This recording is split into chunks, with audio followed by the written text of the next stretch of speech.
नमस्कार दर्शकों, स्वागत है आपका हमारे YouTube channel God way of worship में। दर्शकों, आज हम चर्चा करेंगे अयोध्या के राम मंदिर के 10 खास बातों पर, जिसे जानने के बाद आप भी सोचने पर मजबूर हो जाएंगे। तो चलिए बिना टाइम वेस्ट किए वीडियो को शुरू करते हैं।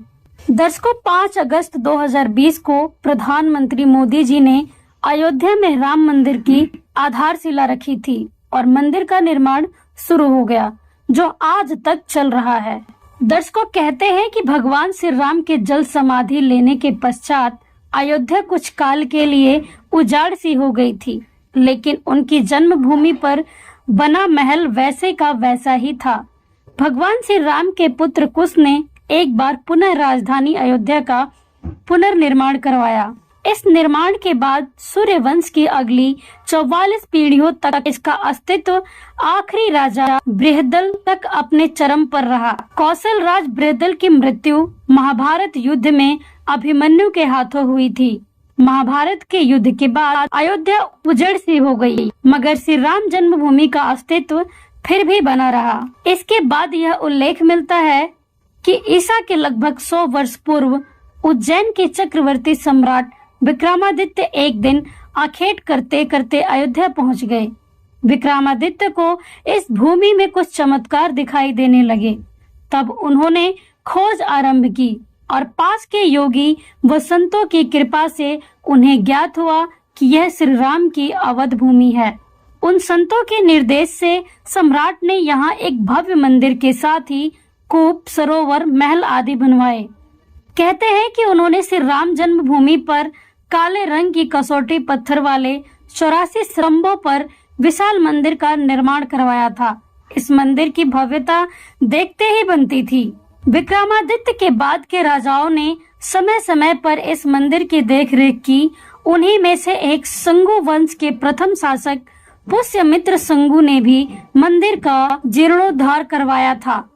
पुष्यमित्र का एक शिलालेख अयोध्या से प्राप्त हुआ था, जिसमें उसे सेनापति कहा गया है तथा उसके द्वारा 2 अश्वमेध यज्ञ किए जाने का वर्णन है। अनेकों अभिलेखों से ज्ञात होता है कि गुप्त वंशीय चंद्रगुप्त द्वितीय के समय और तत्पश्चात काफी समय तक अयोध्या गुप्त साम्राज्य की राजधानी थी। गुप्तकालीन महाकवि कालिदास ने अयोध्या का रघुवंश में कई बार उल्लेख किया है। इसके बाद कहते हैं कि चीनी भिक्षु हाफियान ने यहाँ देखा कि कई बौद्ध मठों का रिकॉर्ड रखा गया था। यहाँ पर 7वीं शताब्दी में चीनी यात्री हेंस सांग आया था। उसके अनुसार यहाँ 20 बौद्ध मंदिर थे तथा 3000 भिक्षु रहते थे और यहाँ हिंदुओं का एक प्रमुख और भव्य मंदिर भी था, जहाँ रोज हजारों की संख्या में लोग दर्शन करने आते थे, जिसे राम मंदिर कहा जाता था। जी हाँ दर्शकों, वो राम मंदिर था। इसके बाद ईसा की 11वीं शताब्दी में कन्नौज नरेश जयचंद आया तो उसने मंदिर पर सम्राट विक्रमादित्य के प्रसिद्ध शिलालेख को उखाड़कर अपना नाम लिखवा दिया।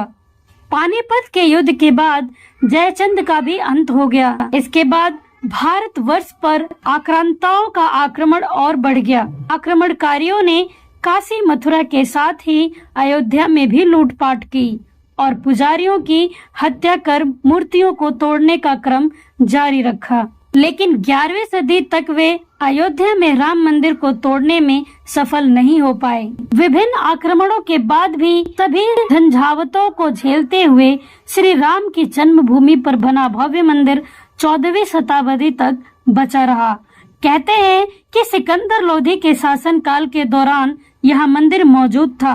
दर्शकों, 14वीं शताब्दी में हिंदुस्तान पर मुगलों का अधिकार हो गया और उसके बाद ही राम जन्मभूमि एवं अयोध्या को नष्ट करने के लिए कई अभियान चलाए गए। इस अभियान में हजारों रक्षकों को अपने प्राण का बलिदान देना पड़ा। मंदिर की रक्षा के लिए जहां हिंदू अखाड़े के साधुओं को शहीद होना पड़ा, वहीं गुरु गोविंद सिंह की निहंग सेना ने भी मुगलों की सेना से राम जन्मभूमि की रक्षार्थ युद्ध किया था। इस युद्ध में गुरु गोविंद सिंह जी की निहंग सेना को चिमटाधारी साधुओं का साथ मिला था। कहते हैं कि मुगलों की शाही सेना के हमले की खबर जैसे ही चिमटाधारी बाबा वैष्णव दास को लगी तो उन्होंने गुरु गोविंद सिंह जी को पत्र लिखकर सहायता मांगी। फिर गुरु गोविंद सिंह जी ने अपनी सेना भेज दी।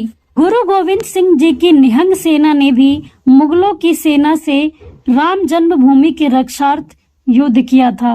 अंततः 1527 से लेकर 1528 में अयोध्या में स्थित भव्य मंदिर को तोड़ दिया गया और उसकी जगह बाबरी ढांचा खड़ा किया गया।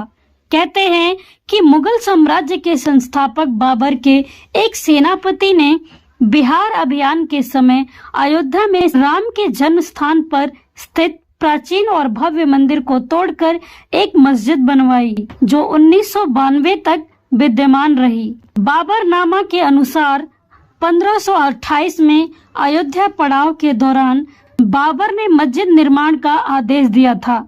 अयोध्या में बनाई गई मस्जिद में खुदे 2 स्तंभों से इसका संकेत भी मिला है। इसमें एक खास तौर का उल्लेखनीय है। इसका सार है जन्नत तक जिसके न्याय के चर्चे हैं।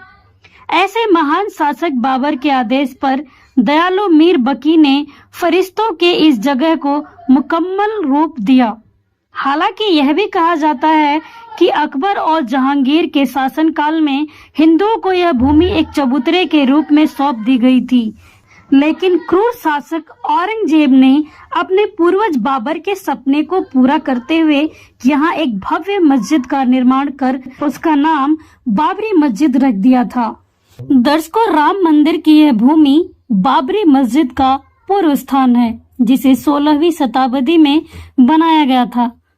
राम और सीता की मूर्तियां 1949 में मस्जिद में रखी गई थी। 1992 में बाबरी मस्जिद पर हमला किया गया और इसे ध्वस्त कर दिया गया।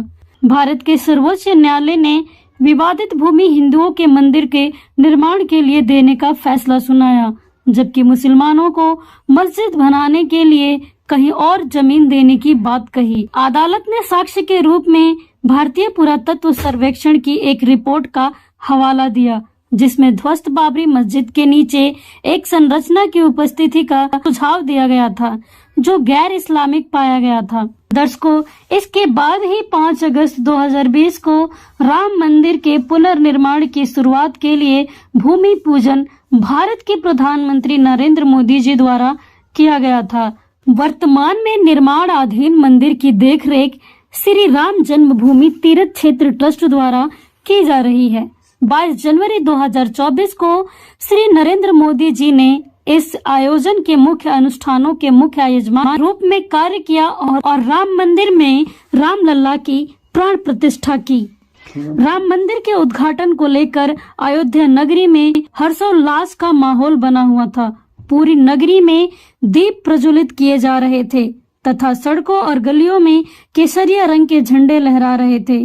अयोध्या में बनने वाले राम मंदिर के उद्घाटन और प्राण प्रतिष्ठा कार्यक्रम को लेकर प्रशासन भी पूरी तरह मुस्तैद थी। दर्शकों, यह तो बात थी राम जन्मभूमि और राम मंदिर को लेकर, जो कि त्रेता युग से चली आ रही है। आज भी राम नाम का बहुत ज्यादा बोलबाला है, लेकिन क्या आप जानते हैं कि राम का नाम सतयुग से ही लिया जा रहा है, जबकि दशरथ पुत्र राम का तो जन्म भी उस समय पर नहीं हुआ था। जी हाँ दर्शकों, वह आदि राम कौन है जिसकी पूजा साधना सतयुग में भी की जाती थी? वह आदि राम की जानकारी के लिए देखिए इस वीडियो को।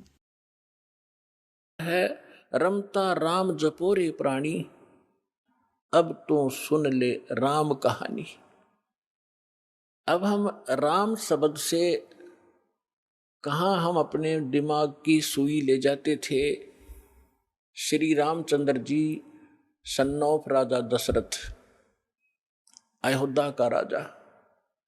हम जब राम शब्द हमारे हृदय में आता था, हमारे धर्म गुरुओं ने हमें ऐसा गलत फीड कर दिया था कि राम नाम आते ही वो धनुष बाण लिए हुए श्री रामचंद्र दिखाई देते थे।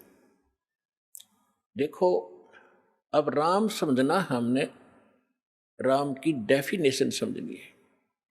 अभी आपको बताया था कि जैसे तहसीलदार भी साहब है, कमिश्नर भी साहब है, ये सभी साहब हैं। मंत्री, मुख्यमंत्री, प्रधानमंत्री, राष्ट्रपति सारे साहब हैं। लेकिन ये अपने अपने सत्र के साहब हैं, और इनमें जो समर्थ साहब है वो राष्ट्रपति प्रधानमंत्री जी हैं। इसी प्रकार रामचंद्र जी ये श्री विष्णु समझो, सतोगुण विष्णु, और विष्णु जी की कितने राम हैं, कितने मालिक हैं, कितने पुरुष हैं, कितने प्रभु हैं, कितने देव हैं, ये केवल एक सतोगुण प्रधान परमात्मा, सतोगुण प्रधान भगवान राम है ये।